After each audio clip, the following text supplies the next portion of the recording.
Last time we were at the Dells, you might remember, we were celebrating Caden's birthday at Ripley's Believe It or Not. Well, when we walked up to the building this time, it had moved.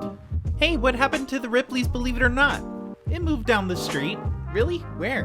Just a couple doors down. See that really colorful building? Yeah, that's it. Thanks. What are you doing with the old building? We're building something new. Is it going to be a t-shirt shop? No, we already have one right there. Is it going to be a Target? What? No. I heard this place was haunted. Have you seen any ghosts? My tools sometimes move when I'm not looking, but that might be Pablo. I heard it was going to be a Dollar General. We really can't tell you. You gonna fix my house next? That joke is never funny. You don't cow what's funny. What? Stupid autocorrect. So yeah, it's interesting. This building has a little peep show hole, and looking in it, there appears to be a man sleeping at a bar. Interesting. We'll figure out what's going to be there, but this is the new Ripley's Believe It or Not building. The roof doesn't have an airplane on it. But we're not going to Ripley's today. We're actually going to the Dells for a new thing, a new attraction that we haven't been to before, the Museum of Root Beer. Hey all you colorful sprinkles, it's Willow. I'm excited to join you for this adventure to the Root Beer Museum. Oh, and Happy New Year, everyone. Let's get this show started. I was so excited to go to the Museum of Root Beer because root beer is my favorite soda. And if you're visiting the Dells on a budget, this is a really cool place to go for under $6. Root beer has been a beloved beverage in American culture for centuries.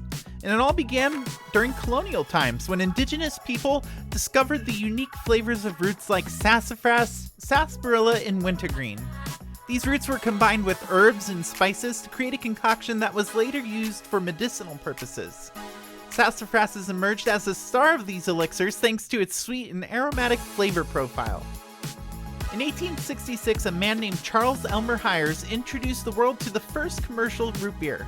Hyers, a Philadelphia pharmacist, transformed the once medicinal potion into a delectable carbonated beverage that was quickly gaining popularity.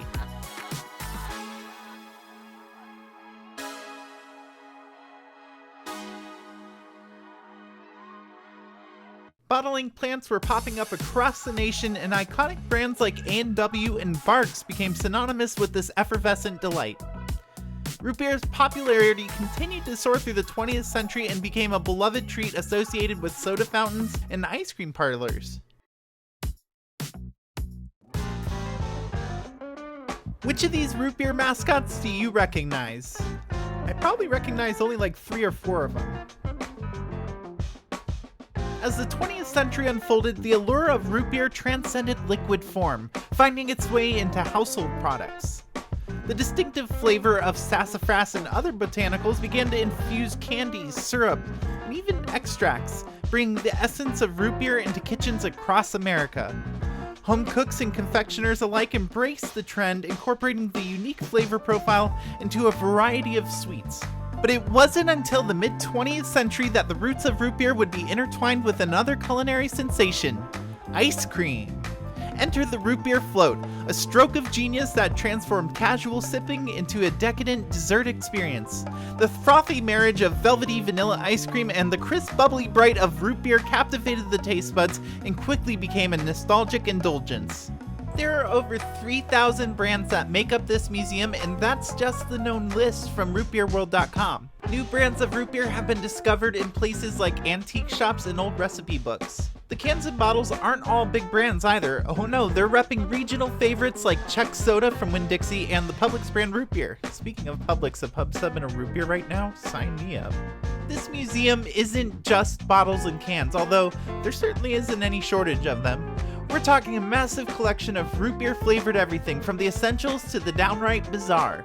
They had root beer lip balm, napkins, matches, pins, pocket knives, watches, toys, you name it. If it's got root beer vibes, it's probably in there. I went up and down the shelves searching for some of my favorite root beer cans, and I found quite a few to show you. These ones had some celebrity faces like Jay and Silent Bob. Drinking beers. There were a lot of shelves to look at, and Of course, I, the magician, would find the one magic-related bottle on all the shelves. Houdini root beer. And Houdini isn't the one I least suspected. The one I least suspected was the Del Monte cans. The line between art and museum display was definitely blurred here, because I wasn't sure if these were art or if these were just cans on display. It turns out these cans were on a puzzle in the gift shop. There were also brands I haven't tried but I recognized, like Dad's Root Beer, which has been around since the roaring 30s when Eli Clapman decided to throw his hat into the root beer ring. I'd never heard of Frosty Root Beer, but they had a lot of Frosty products, so I'm assuming it's a popular brand.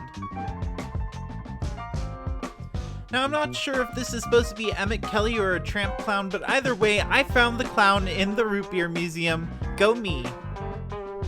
Oh yeah, and they had this sign that was throwing a little bit of shade. It says, "Root Beer, older than Coke." Which is actually kind of funny because the Mustard Museum had a little bit of shade towards ketchup, if you remember in that video. Towards the back of the museum is the Hall of Foam, which is where they dedicated an area to the people who helped fund this museum. And they have a theater playing root beer commercials. And I didn't know this before, but apparently root beer is mentioned quite often in the Peanuts comics. So maybe next time you're looking at your Sunday paper, check it and see if in the Peanuts comics they're talking about root beer. From the walls adorned with vintage advertisements to the shelves showcasing an eclectic array of root beer themed artifacts, this museum is a testament to the enduring charm of a beverage that has woven itself into the fabric of American culture. As you bid farewell to the captivating world of root beer, don't rush out just yet. Make sure you swing by the gift shop. Here you can take your root beer journey to the next level by picking up a flight of root beer flavors. And if your samples have you feeling inspired, don't worry, you can snag a few to take home with you to enjoy. From classic recipes to innovative craft brews, this root beer selection goes beyond the ordinary. My friend and I ended up grabbing some bottles for the ride home as well.